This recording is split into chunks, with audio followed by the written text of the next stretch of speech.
Hello my YouTube family, कैसे हैं आप सब। तो मैं आ गई हूँ एक नया यूट्यूब ट्यूटोरियल लेके। तो अगर आप मेरे चैनल पर पहली बार आए हुए हैं तो प्लीज़ मेरा चैनल सब्सक्राइब कर दें और लाइक और बेल आइकन को ज़रूर दबाएं।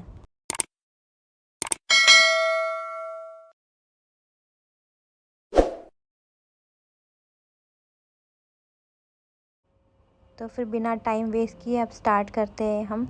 तो सबसे पहले हमने टोनर यूज़ किया है, जो हमेशा यूज़ करती हूँ मैं, लैक्मे एब्सोल्यूट का, वो मुझे बहुत ही अच्छा लगता है। उसके बाद हमने मॉइस्चराइज़र यूज़ किया सेटाफिल का।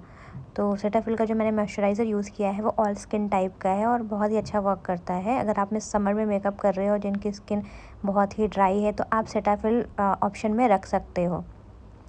तो जब भी आप टोनर और मॉइस्चराइज़र लगाएं, उसके बीच में 2 मिनट का गैप ज़रूर रखें ताकि आपका टोनर अच्छे से एब्जॉर्ब हो जाए और देन आप मॉइस्चराइज़र अप्लाई करें।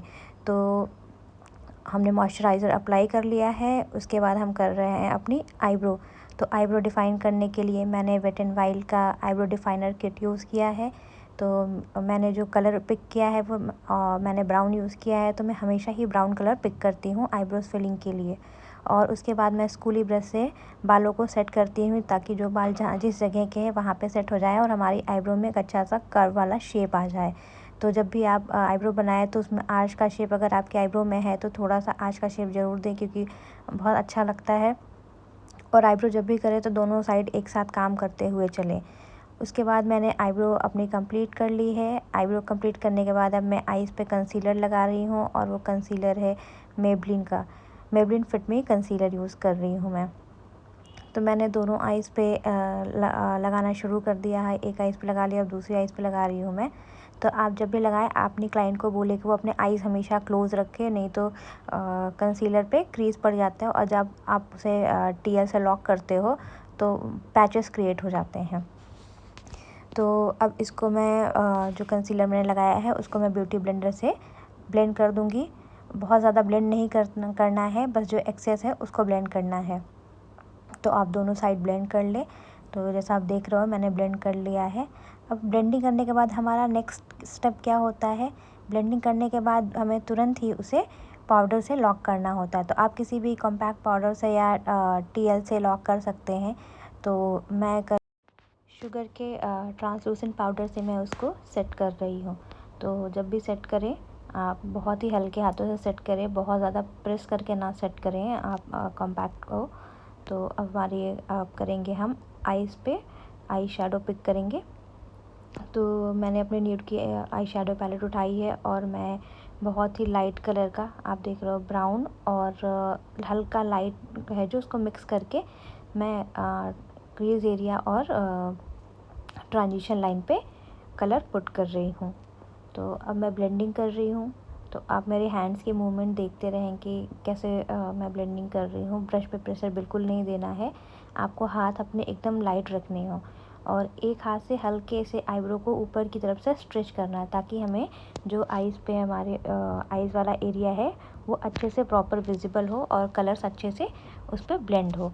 तो ब्लेंडिंग करने की ये टेक्निक है कि आप जब भी ब्लेंडिंग करें, एक ऊपर से आपने हाथ से स्ट्रेच कर लेना है और दूसरे हाथ से लाइट हैंड से आपको ब्रश पिक करके कलर पिक करके ब्लेंड करना है।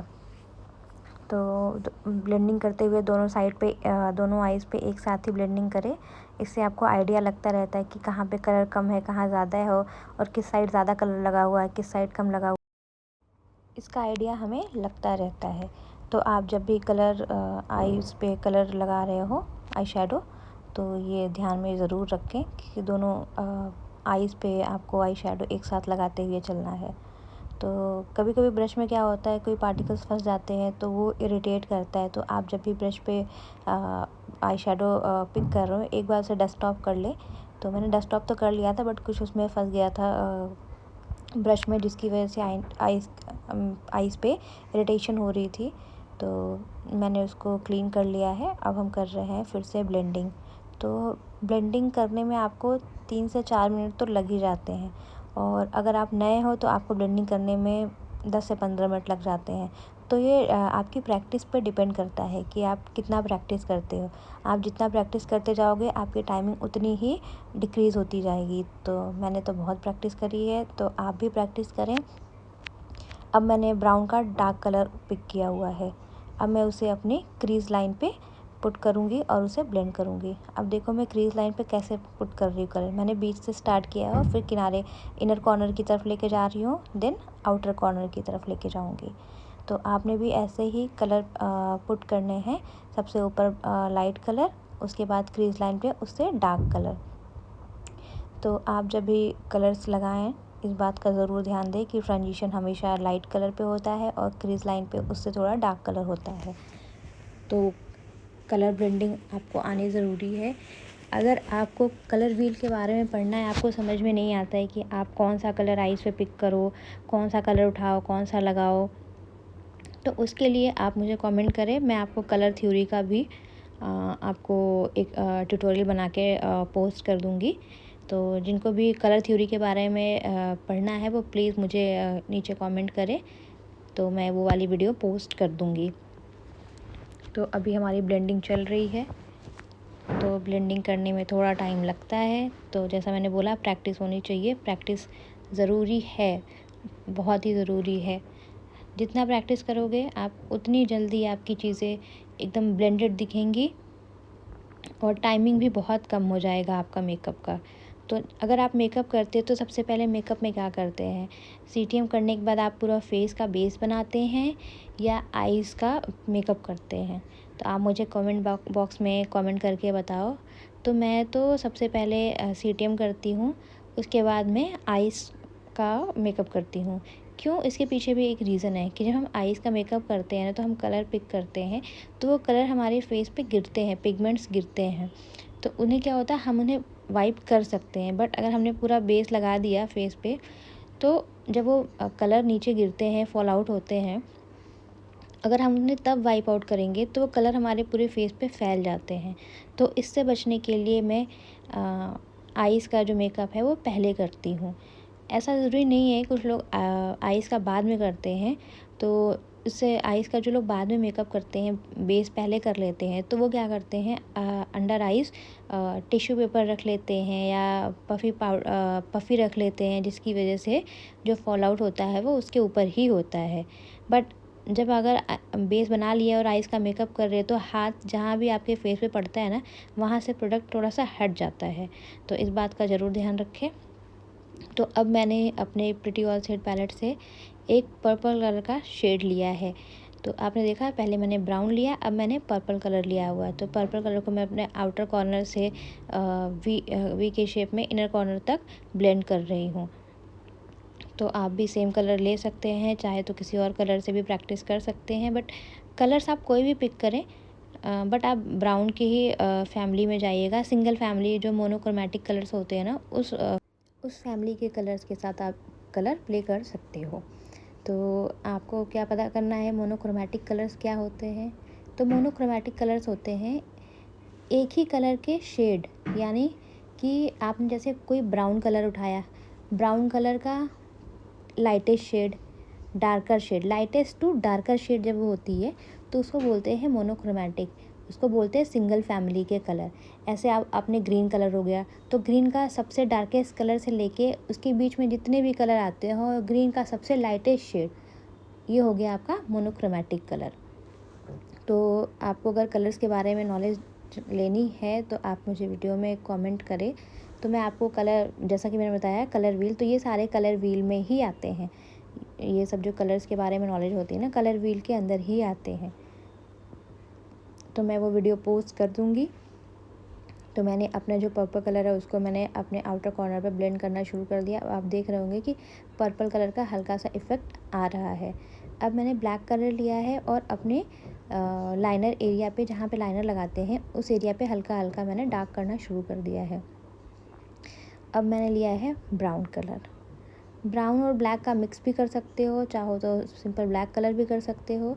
तो मैंने ब्लैक के ऊपर हल्का सा ब्राउन कलर मिक्स कर दिया है। अब बीच में देख रहे हो जो जगह खाली है मैं उसे फिल करने की कोशिश कर रही हूँ। तो अब सेम ही दूसरी आईज पे भी मैं कर रही हूँ, वैसे ही कलर्स लगा रही हूँ। तो अगर आप हाउसवाइफ हैं या आप जॉब करती हैं, वर्किंग है या कुछ भी, बट अगर आपको मेकअप पसंद है तो आप मेकअप ट्यूटोरियल्स देख के भी सीख सकते हैं। ऐसा नहीं है कि कुछ लोगों को लगता है वो अकेडमी जाके ही सीख सकते हैं, बट ऐसा नहीं है, आप ट्यूटोरियल्स देख के भी सीख सकते हैं, बट उसके लिए प्रैक्टिस होनी चाहिए। तो प्रैक्टिस कुछ जो एकेडमी जाते हैं उनके साथ अच्छी चीज़ क्या है कि उनको प्रैक्टिस करने का टाइम मिल जाता है, और जो ट्यूटोरियल देखते हैं उनको वो उनके ऊपर डिपेंड करता है कि वो प्रैक्टिस करते हैं कि नहीं करते हैं। तो आप चाहे एकेडमी जाओ चाहे ऑनलाइन ट्यूटोरियल्स देखो, डिपेंड्स ऑन यू कि आप कितना प्रैक्टिस करते हो। जितना प्रैक्टिस करोगे आपका मेकअप उतना निकल के उतना खूबसूरत सा निकल के आएगा। अब देखो मैंने आउटर कॉर्नर पे अभी तक लगाया था, अब इनर कॉर्नर पे भी मैं उस कलर को, पर्पल कलर और ब्लैक कलर का जो मिक्स किया था, वो इनर कॉर्नर से भी मैं उसे मिक्स करके अपनी क्रीज लाइन पे मिला रही हूँ। तो आप हैंड्स मूवमेंट देखते रहें कि मैं क्या कर रही हूँ। तो आप देख रहे हो मैं जैसे कलर पिक कर रही हूँ, मैं उसे अपने हैंड्स पे पहले डस्ट ऑफ कर रही हूँ। तो आप भी करें, क्योंकि कभी कभी होता है बहुत ज़्यादा कलर पिक हो जाता है ना, तो फिर हमें दोनों आईज़ को सिमेट्री करने में थोड़ा टाइम लगता है। तो ये चीज़ का आपको ख्याल रखना है जब भी मेकअप करें। तो अच्छा, आप मुझे बता सकते हो जो आईब्रो के नीचे जो मैंने थोड़ी सी आपको स्पेस दिख रही है उसे क्या बोलते हैं? तो आप मुझे कमेंट बॉक्स में कर बता सकते हैं। तो मैंने अपनी पिछली वाली यूट्यूब वीडियो में जो मैंने HD ग्लास ग्लो वाला मेकअप बताया था, उसमें मैंने आपको ये बात बताई है। तो अगर आपने वो मेरा वीडियो नहीं देखा है तो प्लीज़ उस वीडियो को आप जाके ज़रूर देखें, उसको लाइक करें और मेरा चैनल सब्सक्राइब ज़रूर करें।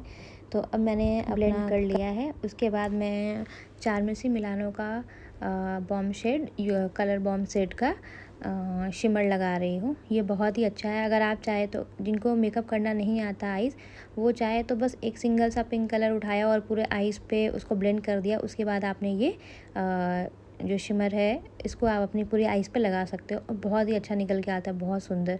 आप चाहे तो ब्रश का भी यूज़ कर सकते हो और चाहे तो अपने फिंगर टिप से भी इसको लगा सकते हैं। तो मैं पहले ब्रश से लगा रही हूँ, जब मुझे ज़रूरत लगेगी तो मैं अपने फिंगर का यूज़ कलर्स पुट करने में, शिमर यूज़ करने में करूँगी। तो अभी देखो मैं ब्रश से ही उसको पुट कर रही हूँ। तो आपने जब भी शिमर लगाना है हमेशा कौन सा ब्रश यूज़ करना है? फ्लैट ब्रश से आपको शिमर लगाना है। कुछ लोगों को नॉलेज नहीं होती, वो किसी भी ब्रश से उठा के लगा लेते हैं, बट पर्टिकुलर कुछ ब्रश होते हैं जिनको आपको यूज़ करना है। तो आप जब भी शिमर यूज़ करें हमेशा फ्लैट ब्रश यूज़ करें। और जो मैं ब्रश यूज़ कर रही हूँ वो लंडन प्राइम का ब्रश है, और ये ब्रश बहुत ही अच्छा है। आप चाहे तो ऑनलाइन ख़रीद सकते हैं, आप चाहे तो ऑफ़लाइन ख़रीद सकते हैं। तो देखिए कितना सुंदर लग रहा है। मैंने कितना थोड़ा सा लगाया और कितना सुंदर सा निकल के आया है। तो अगर आपको ये ब्रश ख़रीदना है तो ऑनलाइन ऑफ़र चलते रहते हैं, तो आपको 7 to 8,000 तक ये ब्रश मिल जाएंगे। 20 का सेट, 25 का सेट ऐसे होते हैं। तो अब हमारा हो गया। तो अब हम आईलाइनर लगाएंगे। तो आईलाइनर लगाने के लिए भी मैं लंडन प्राइम का ही ब्रश यूज़ कर रही हूँ। और आप देखो लाइनर कोई भी लगा लो, मैं जेल लाइनर लगा रही हूँ। आप चाहे तो लिक्विड लगा सकते हैं, चाहे तो आप जो पेंसिल वाले आते हैं वो लगा सकते हैं। तो आपने देखा मैंने जैसे ही लाइनर लिया उसको पहले अपने स्पैचुला पैलेट पे निकालने के बाद मैंने अपने ब्रश को लाइनर थोड़ा सा लगाने के बाद ब्रश को शार्प करने से क्या होता है कि हमारे ब्रश पे प्रोडक्ट एक्स्ट्रा नहीं लगता, और जितना दूर हम लगाते हैं उतनी दूर ही लगता है, एक्स्ट्रा नहीं लगता है। तो लाइनर लगाने के लिए सबसे पहले आपको लाइनर आपकी आईलाइनर एरिया में मिडिल पार्ट से करना है। आपको इनर कॉर्नर से नहीं लगाना है। सबसे पहले आप बीच में लाइनर लगाएं, उसके बाद उसको इनर कॉर्नर से जोड़ें, फिर इनर कॉर्नर से जोड़ते हुए उसे अपने आइज़ के एंड तक ले जाएं। जहाँ पे आपकी आईब्रो ख़त्म हुई है ना, उस आईब्रो की एंड पॉइंट से अपने लाइनर का एक हल्की सी लाइन ड्रॉ कर ले, तो ताकि आपको पता चले कि आपको विंग कहाँ तक निकालनी है। तो विंग लाइनर लगाने का सबसे अच्छा तरीका ये है, ताकि आपके लाइनर जो है ना, कभी एक साइड ऊपर होता है, कभी एक साइड नीचे होता है। लाइनर तो दोनों अच्छा लग जाता है, बट एक साइड ऊपर लगता है, एक साइड नीचे लगता है। तो इस चीज़ से बचने के लिए आपको हमेशा ये देखो, मैंने बताया ना, ये आईब्रो जहाँ पे ख़त्म हो रही है वहाँ एक हल्की सी लाइन ऐसे ड्रॉ कर ले उसके एंड तक। उसके बाद आपने बीच से लाइनर उठाना है और फिल करते हुए इनर कॉर्नर तक चले जाना है। तो जब भी आप लाइनर लगाएं इस टेक्निक का यूज़ करें, और मुझे कमेंट करके बताएं कि आपने इस टेक्निक का यूज़ किया तो क्या आपको इजी लगा ये जो मैंने आपको हैक बताया है। तो ऐसे ही आपको मैं आप चैनल को मेरे सब्सक्राइब करो, देखते रहो, और ऐसे में छोटे छोटे बहुत सारे हैक्स बताती रहती हूँ। तो आप वीडियो को पूरा देखें, स्किप ना करें। इससे क्या होगा कि आपको मैं जो भी हैक्स बताती रहूँगी आपको उसका पता लगता रहेगा।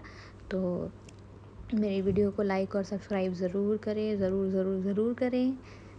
तो अब हमारा आई लाइनर भी ऑलमोस्ट एक आइज़ का कंप्लीट हो गया। अब दूसरे आइज़ में हम उसकी फिनिशिंग कर रहे हैं। तो मैंने टेक्निक कैसे बताई थी कि आपको अपने आईब्रो के एंड तक, जहाँ एंड है वहाँ से अपने आउटर कॉर्नर से एक हल्की सी लाइन ड्रॉ करनी है, ताकि आपको पता लगे कि कितना ऊपर कितना नीचे हमें अपना विंग रखना है। तो ये देखो हमारी दोनों साइड की लाइनर लग चुकी है, कितना सुंदर सा विंग आया है। अब इसके बाद हम यूज़ करेंगे प्राइमर। तो प्राइमर मैंने NYX का यूज़ किया है, जो ऑल स्किन टाइप का है। तो पहले अब देखो, मैंने बताया था ना कि जब मैं आईज़ का मेकअप पहले क्यों करती हूँ, ताकि जो फॉल आउट हो वो हम उसे वाइप कर सके। तो अब देखो मैंने एक वेट वाइप लिया है, उससे जितना भी फॉल आउट हुआ है उसे मैं एकदम लाइट हैंड से वाइप आउट कर रही हूँ। उसके बाद हम लगाएंगे प्राइमर। तो पूरे फेस पे लगाना शुरू कर दिया है मैंने प्राइमर। तो बीच बीच में मेरी क्लाइंट बोल रही है, मैं भी बातें कर रही हूँ, वो भी बातें कर रही है। उसको जो इश्यूज़ हो रहे हैं वो मेरे से पूछ रही है कि मुझे ये प्रॉब्लम होती है तो इसका क्या सल्यूशन है। तो आप भी जब भी आप अपने क्लाइंट का मेकअप करें ना, उन्हें थोड़ी थोड़ी चीज़ें बताते रहें कि आपका स्किन का अगर टेक्सचर ऐसा है, या फाइन लाइन्स है, या इचिंग हो रही है तो क्यों हो रही है। तो ये सारी चीज़ें आप उन्हें साथ में बताते चलें। तो हमने प्राइमर ऑलमोस्ट पूरे फेस पे लगा लिया है। तो अब प्राइमर के बाद हमारा नेक्स्ट स्टेप क्या होगा, कलर करेक्टर। तो जो मैंने कलर करेक्टर यूज़ किया है वो है इनसाइड का, और ये क्रीम प्रोडक्ट है। तो अगर आप गर्मियों में मेकअप कर रहे हैं, तो फ़िलहाल अभी तो गर्मियाँ चल रही हैं, तो आप गर्मियों में क्रीम की जगह लिक्विड यूज़ करें, तो वो आपके मेकअप का स्टेप बनाए रखता है। तो ये जो मैं प्रोडक्ट लगा रही हूँ थोड़े अफोर्डेबल प्रोडक्ट्स हैं। तो लिक्विड में आप जा सकते हैं LA गर्ल। तो मैं लिक्विड में जो यूज़ करती हूँ वो LA गर्ल यूज़ करती हूँ, और वो बहुत ही अच्छा रिज़ल्ट लाता है। वो जब एक जगह फेस पर लग जाता है तो वो वहाँ से हटता नहीं है, चाहे आपको स्वेटिंग हो रही हो तो भी वो लिक्विड प्रोडक्ट हटते नहीं है वहाँ से। तो अब हम अपना कलर करेक्शन कर चुके हैं। तो हमने जो कैरेक्टर यूज़ किया, कलर कैरेक्टर, अब उसको हम ब्लेंड कर रहे हैं। तो चलो मैं आपको इसी के बीच में एक एक्स्ट्रा नॉलेज दे देती हूँ। आपको पता है फेस शेप कितने टाइप के होते हैं? तो बेसिकली जो फेस शेप के टाइप होते हैं वो 5 टाइप के होते हैं। तो 5 टाइप में जो हमारा फेस शेप होता है, उसमें सबसे आइडियल फेस शेप होता है हमारा ओवल फेस शेप। तो आप भी अपने फेस का शेप नीचे कमेंट करके बताएं कि आपका फेस का शेप क्या है। और मेकअप में बहुत ही इंपॉर्टेंट होता है फेस शेप के अकॉर्डिंग मेकअप करना। ऐसा नहीं कि कोई भी फेस है हम उसके अकॉर्डिंग कुछ भी मेकअप लगा दिया। तो उन फेस शेप के अकॉर्डिंग हमें हाइलाइटर, कंटूरिंग, ब्लश, ये सारी चीज़ें आपके फेस शेप के अकॉर्डिंग करी जाती हैं। तो मैंने अपना देखो कंसीलर लगा लिया है, कलर करेक्टर कर लिया है, और इसके बाद हम लगाएंगे फाउंडेशन। तो फाउंडेशन के लिए मैं फॉरएवर 52 का प्रो फाउंडेशन यूज़ कर रही हूँ।